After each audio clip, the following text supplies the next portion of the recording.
जय हिंद दोस्तों, वंदे मातरम। अभी अभी महेश बाबू पिछले 2-3-4 दिनों से काफ़ी ज़्यादा विवादों में चल रहे हैं। बॉलीवुड को लेकर उन्होंने जो कुछ कमेंटबाजी करी है, वो कमेंट लोगों के गले से अच्छे से उतर नहीं पाई। हालांकि बाद में महेश बाबू ने इसको लेकर यू टर्न लेते हुए कह दिया कि भाई मैं तो मजाक कर रहा था। लेकिन सभी लोग समझदार हैं और सभी जानते हैं कि किस कॉन्टेक्स्ट में ये पूरी बातें कही गई थी। और यहाँ पर बात सिर्फ महेश बाबू की नहीं है, चाहे हम महेश बाबू की बात कर लें, चाहे हम किच्चा सुदीप की बात करें, चाहे हम चिरंजीवी की बात कर लें। यदा कदा किसी न किसी मौके पर इन लोगों ने कुछ ऐसी बातें कही हैं कि साफ तौर पर इनका मतलब बॉलीवुड को लेकर नहीं बल्कि हिंदी भाषा को लेकर जो इनकी एक नाराज़गी है वो साफ तौर पर दिख जाती है। भाई क्योंकि अगर आप बॉलीवुड से नाराज़ हो तो सीधे तौर पर समझ में आता है, लेकिन आपकी मूवीज़ तो चली ही हिंदी में रही हैं। मतलब आप जो अपने आप को पैन इंडिया कलाकार कह रहे हो, पैन इंडिया कलाकार आपके कहलाने का सबसे बड़ा रीज़न ये है कि आपकी मूवीज़ हिंदी सर्कल में चल रही हैं। और महेश बाबू के केस में मैं आपको बता दूं, आज के इस वीडियो में हम लोग यही बात करने वाले हैं कि ये कोई पहला केस नहीं है जब महेश बाबू ने बॉलीवुड को लेकर कुछ ऐसी बात कही हो। साउथ इंडस्ट्री के सुपरस्टार महेश बाबू इन दिनों खासा सुर्खियों में हैं। प्रिंस महेश बाबू के हाल में दिए गए हिंदी फिल्में करके अपना समय बर्बाद नहीं कर सकते वाले बयान से उनका 5 साल पुराना इंटरव्यू तेजी से वायरल हो रहा है। मीडिया रिपोर्ट्स का दावा है कि 4 साल की उम्र से तेलुगु फिल्म इंडस्ट्री में काम कर रहे महेश बाबू आज एक फिल्म के लिए 80 करोड़ रुपए चार्ज करते हैं। और यही कारण है कि उन्हें तेलुगु फिल्मों का प्रिंस कहा जाता है।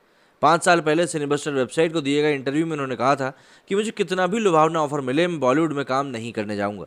दरअसल महेश बाबू से पूछा गया था कि रजनीकांत, कमल हसन और धनुष से लेकर साउथ के कई स्टार्स बॉलीवुड में काम कर चुके हैं, ऐसे में आप बॉलीवुड में जाने में क्यों हिचकिचा रहे हैं।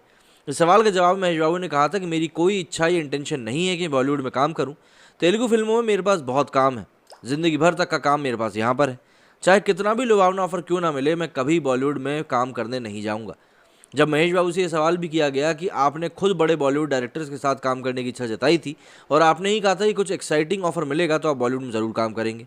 इस पर महेश बाबू ने कहा कि हाँ, मैं मानता हूँ कि मैंने कहा था कि मैं बॉलीवुड फिल्मों में काम करने के लिए तैयार हूँ, लेकिन उस प्रोजेक्ट और डायरेक्टर पर निर्भर करता है। जब कोई मेरे पास एक्साइटिंग आइडिया लेकर आएगा तो मैं उस ऑफर को ज़रूर स्वीकार करूँगा।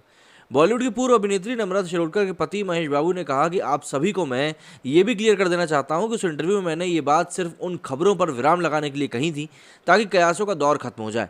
आज मैं जो बोल रहा हूं उस पर अडिग हूं। मैं बॉलीवुड में चूहे की दौड़ में कभी शामिल नहीं होना चाहता। मैं तेलुगु फिल्मों का प्रिंस हूँ, मैं भला बॉलीवुड फिल्मों में भिखारी क्यों बनूँ। जाहिर सी बात है, जहाँ पर बैठे बैठे उनको पिक्चरें मिल रही हैं वहाँ पर उनको मांगने का क्या काम करना। गौरतलब है कि तेलुगु सुपरस्टार महेश बाबू ने हाल ही में अभिनेता और डायरेक्टर आदिविशेष के साथ मिलकर मेजर के ट्रेलर लॉन्च के दौरान बॉलीवुड में अपने डेब्यू को लेकर रिएक्शन दिया था। महेश बाबू ने तीखा जवाब देते हुए कहा कि बॉलीवुड उन्हें अफोर्ड नहीं कर सकता है, इसलिए वो हिंदी फिल्म इंडस्ट्री में फिल्में करके अपना समय बर्बाद नहीं करना चाहते। ऑल इन ऑल अगर हम लोग बात करें तो महेश बाबू ने जो बातें कही थी वो एक जो मानसिकता अभी चल रही है, जो सोच अभी चल रही है, उस सोच के एक बहुत बड़े तबके की उस सोच को वो दिखा रहा है।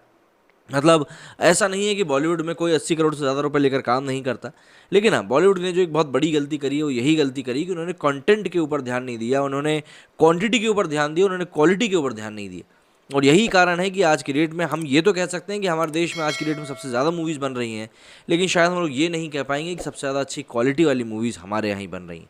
और देखिए, सिनेमा समाज का आईना होता है, फिर चाहे कोई भी ये कहे कि जब तक सिनेमा है तब तक इंसान का बनता रहेगा, लेकिन सिनेमा समाज का आईना होता है और एक बहुत बड़ा तबका है जो कि सिनेमा के थ्रू अपना मनोरंजन करवाता है, क्योंकि अपनी रोज़मर्रा की ज़िंदगी में इतना थक चुका होता है कि उसको मनोरंजन के लिए किसी दूसरी दुनिया में जाने का साधन एक सिनेमा ही नज़र आता है। तो उसके लिए सिनेमा काफ़ी ज़रूरी है। मेरे इस वीडियो में फिलहाल इतना ही। इस टॉपिक पर आपका क्या विचार है मुझे कमेंट में ज़रूर बताएं। जय हिंद, जय भारत।